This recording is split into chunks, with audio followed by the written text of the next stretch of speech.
اور آپ کو یاد ہوگا کہ جب فیلڈ مارشل سید عاصم منیر گئے تھے پچھلے مہینے تہران، تو ہمارے مشورے پر ہم نے قائل کر لیا تھا ایرانیوں کو اور انہیں کھول دیا تھا، لیکن اس کے عوض ٹرمپ نے جو بلاکیٹ تھا وہ ختم نہیں کیا۔ تو ایران نے کہا پھر تو ہم ریسٹور کرتے ہیں، کیونکہ وہ تھا ٹٹ فار ٹیٹ تھا نا، کہ آپ یہ لفٹ کریں گے اور آپ وہ اپنا بلاکیٹ ختم کریں گے۔ تو اب وہ کہہ رہے ہیں کہ پہلا مطالبہ آپ کہہ رہے ہیں ایک تو جنگ بندی کا تھا جو کہ 60 ڈیز کے لیے ہوا، اور جنگ بندی انکلوڈز لبنان، یہ امپورٹنٹ بات۔ وہ کہتے ہیں جامع جنگ بندی، یہ نہیں کہ صرف کہ ایران کا، کیونکہ جنگ بندی خطے میں ہونی چاہیے نا، جس میں لبنان شامل ہے، ایک تو یہ پہلا بات ہے نمبر 1۔ نمبر 2 آپ نے ہارمز کا کھولنا ایران اپنی طرف سے کرے گا، اور آپ کو دیکھا ہوگا پرسوں ایرانیوں نے 34 شپس کو اسکارٹ کیا وہاں سے، تو وہ جو ان کی اجازت پاکستان کے بھی جہاز تھے، انہوں نے ٹول دیا اور انہوں نے اسکارٹ کر لیا، تو وہ اور بلاکیڈ ختم کریں، سو وہ ان کو انٹرنیشنل واٹر تسلیم کر لیں گے، امریکہ بھی بلاکیڈ ختم کر دے گا۔ اور پلس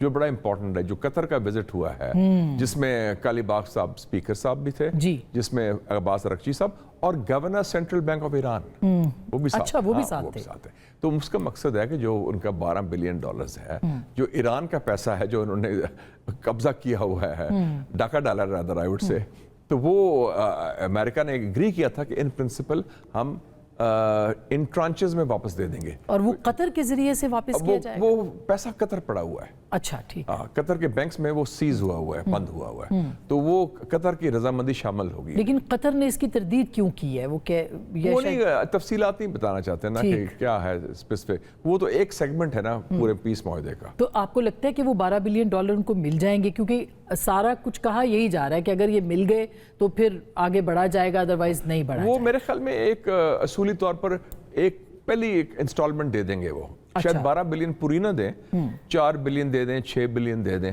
دیکھو ایک ایکسپریشن آف نیت بھی ہوتی ہے نا کہ ہماری نیت ہے دینے کی۔ تو اس میں فیلڈ مارشل کا کردار بھی کہا جا رہا ہے کہ انہوں نے کنونس کیا کہ $12 بلین دیکھا نا، ایک چیز بڑی کلیئر ہے کہ اس وقت جو چینل آف کمیونیکیشن ہے امن کے حوالے سے وہ پاکستان ہے، اور پاکستان میں فیلڈ مارشل سید عاصم منیر ہے، چاہے وہ واشنگٹن جو میسج بھیج رہے ہیں، اور اس لیے جو کانفرنس کال تھی اس میں پاکستان کی طرف سے تو فیلڈ مارشل تھے جو باقی لیڈرز تھے، جو ٹرمپ نے کانفرنس کال کی، تو وہ تہران کو جو میسج بھیجتا ہے واشنگٹن کو وایا پاکستان، واشنگٹن جو میسج بھیجتا ہے تہران کو وایا پاکستان۔ تو یہ تو باقی جو ضمنی چیزیں ہیں وہ پیسے کی بات دوسرے، اس میں قطر کی مدد بھی ہے، سعودی عربیہ بھی پازیٹیو رول ادا کر رہا ہے، ترکی اور چین بھی ہیں، چین ایز اے گارنٹر آئے گا ایونچولی آئے گا۔ تو پھر تو وہ جو 4 نکات ہیں چائنا نے جو دیے ہیں اور پاکستان نے اس سے اتفاق کیا ہے، اس میں تو ریجنل ارینجمنٹ بھی ہے، تو پھر تو امریکہ کا جو سپر پاور کا ایک وہ بھرم تھا وہ تو ٹوٹ گیا۔ پھر عاصمہ صاحبہ میں تو اب کہتا ہوں کہ امریکہ از اے سابق سپر پاور، تو ان حالات کے بعد جو ان کو ہوا ہے، جو ان کا آپ نے پہلے بھی یہ بات دیکھیں نا وہ، اور ایک اور چیز آپ نے دیکھی کہ میں نے یہ کہا بھی تھا اس وقت کہ جو ٹرمپ کا دورہ کامیاب رہے گا چائنا کا، اور آپ دیکھیں چائنا کو انہوں نے تسلیم کر دیا برابری کی بنیاد۔ سب سے سگنیفیکنٹ بات یہ ہوئی ہے کہ آپس میں سر جنگ نہیں ہوگی، اور چین کو انہوں نے، اور بلکہ جس طرح وہ گئے ہیں امریکنز، وہ تو لگ گئے ہیں کہ جیسے کوئی سفارش کرنے، وہ تو لکھا ہے کہ مطلب لگ رہا تھا، میں نے کہا کہ مجھے تاثر مل رہا تھا کہ they are meeting the red emperor، اور وہ جا رہے ہیں اور بڑی اس کو سپلیکنٹ ہوتا ہے نا کہ کام کرانے کے، جناب ہماری بات مانیں، التجا کی انہوں نے کہ منڈیاں کھولیں، ہم بھی تو پڑے ہیں راہوں میں، ہمیں بھی کچھ دیں آپ چائنیز کو۔ اور مشاہد صاحب آپ چونکہ چائنا سے ہو کے آئے ہیں اور اسی طرح سے رشیا سے بھی، تو آپ کو کوئی ریجنل ارینجمنٹ مستقبل قریب میں اور کتنا قریب آپ کو نظر آ رہا ہے؟ میرے خیال ریجنل ارینجمنٹ تو شروع ہو گیا ہے، ٹھیک، اس کی بنیاد کیا ہے؟ دو مسلم کوارٹٹ، پاکستان، ترکی، سعودی عربیہ اینڈ مصر، جو 4 ممالک کا تو بنیاد رکھ دی گئی ہے۔ اور بلکہ میری میٹنگ ہوئی تھی سرجی لاوروف کے ساتھ جو رشین فارن منسٹر ہیں، انہوں نے ایک تو مبارکباد دی کہ پاکستان کا بڑا کلیدی کردار ہے، دوسرا پھر انہوں نے یہ بھی کہا کہ یہ بڑی اچھی بات ہے کہ پاکستان اور دوسرے ملک کی نئی سیکیورٹی ارینجمنٹ کی بات کریں، اور مذاق سے وہ بات کر رہے تھے، کہتے ہیں میں دلی گیا ہوا تھا تو برکس کی کانفرنس کے لیے، تو بلکہ وہ کہتے ہیں مجھے جو لوگ ان کے ساتھ گئے تھے وہ بتا رہے تھے کہ جی وہ تو بڑا، انہوں نے کہا انڈینز کو کہ یار پاکستان بازی لے گئے، تم لوگ کیا کر رہے ہو، تم سائڈ میں بیٹھے ہو۔ تو یہ بھی ایک ہے کہ پاکستان کا مقام ڈیفرنٹ ہے، اور اس کانفرنس میں بھی جو ہوئی ان کی اپنی اسپیچ تھی، کی نوٹ، میری بھی کی نوٹ تھی، اور بلکہ مجھے جو انڈین ڈیلیگیشن تو 7-8 لوگ لوگ تھے, میں اکیلا پاکستانی تھا, مجھے زیادہ اہمیت دی گئی, کی نوٹ سپیچ میری پہلے کرائے گی اور جو میں نے باتیں کی وہ انہوں نے تائید بھی کی. تو اس کو ادھر رشیا کا بھی جو نگاہ ہے وہ پاکستان کی طرف وہ مختلف ہے ماضی کے برعکس. اور اسی لیے آپ کو لگتا ہے کہ انڈیا کے اندر بھی بڑا فرق پڑا ہے, جو انڈیا سے آوازیں آ رہی ہیں پاکستان سے بات چیت کرنے کی, آر ایس ایس کے سیکریٹری جنرل, کیونکہ ان کی ساری پالیسی پاکستان کی ناکام ہو چکی ہے, فیل ہو چکی ہے.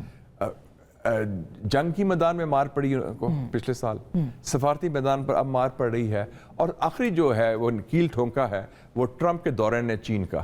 جب چین کے ساتھ انہوں نے معاہدہ کر لیا ہے, انڈرسٹینڈنگ ہوگی, تو سر جنگ نہیں ہوگی اگر چین اور امریکہ کی, تو پھر ہندوستان کی کیا ضرورت ہے ان کو کہ ہندوستان کو تیار کرے چین کے خلاف, جو ماضی میں کرتا رہا. تو جو بنیادی عنصر تھا امریکی خارجہ پالیسی کا ہندوستان کے حوالے سے کہ ہندوستان کو ہم تیار کریں چین کے مقابلے مد مقابل, وہ تو ختم ہو گیا ہے. اور اسی لیے وہ کوارڈ کی اور بھی کوشش کر رہے ہیں, جو بھی اب انہوں نے پھر کوشش کی ریوائیو کی, وہ جان نہیں ہے اس میں. اچھا, تو انڈیا کی پالیسی دے پھنسے ہوئے ہیں, دے آر ڈیڈ اینڈ.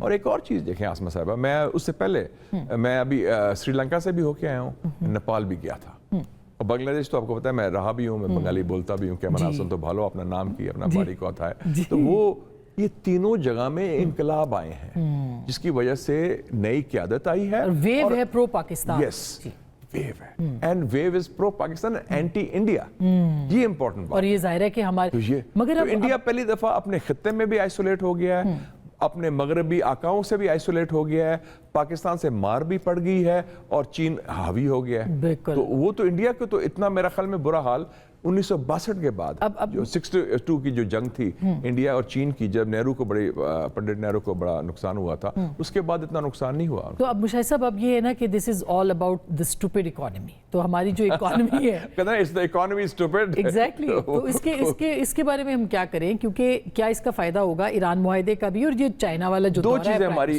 جسے کہتے ہیں نا انگریزی میں ایکلیز ہیل ہے, ہماری کمزوری ہے. ایک ہے لا اینڈ آرڈر, سیکیورٹی. جس دن شہباز شریف اور فیلڈ مارشل پہنچتے ہیں چائنا, اس دن اتنا بڑا دھماکہ کوئٹہ میں ہوتا ہے. دس از ناٹ ایکسیپٹیبل.